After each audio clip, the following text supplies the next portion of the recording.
Hello hi नमस्कार, कसे आहात सगळे? मस्त ना? आम्ही पण मस्त. तर आज आम्ही चाललो आहे नवरीच्या तिकडं नवरदेवाची उष्टी हळद घेऊन.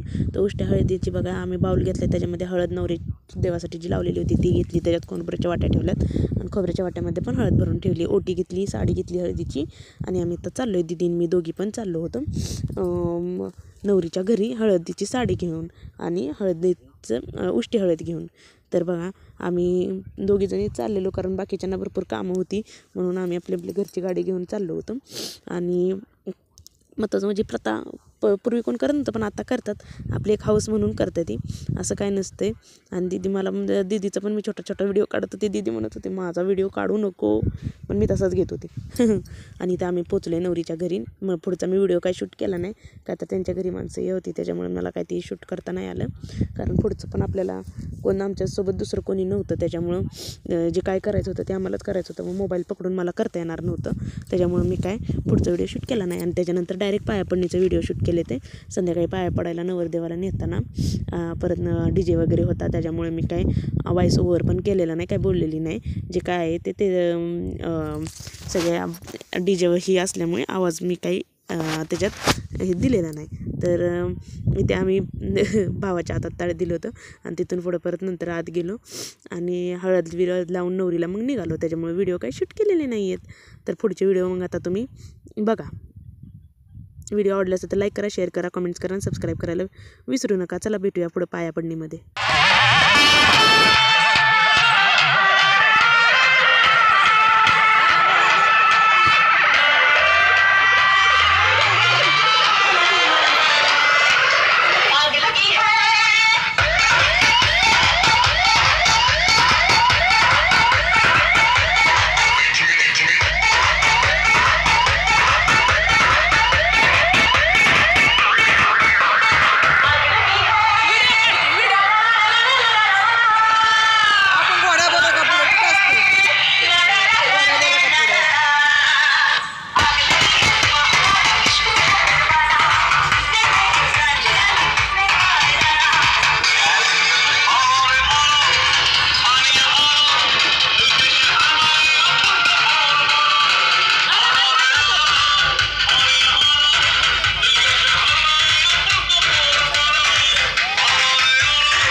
समोर उभं राहिले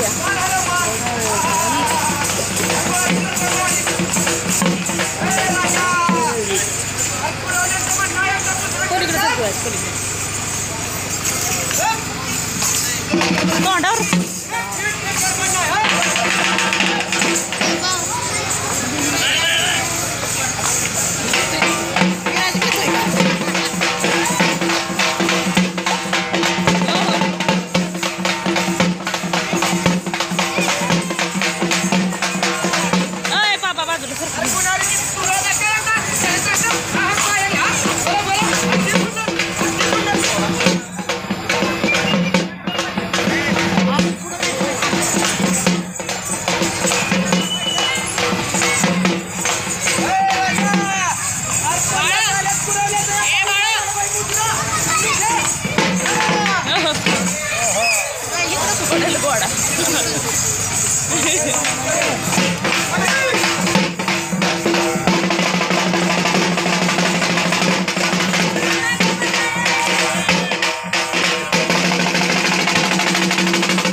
मला काय माहिती आपल्या भावात आता पण पैसे नाही काय माहिती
घोडे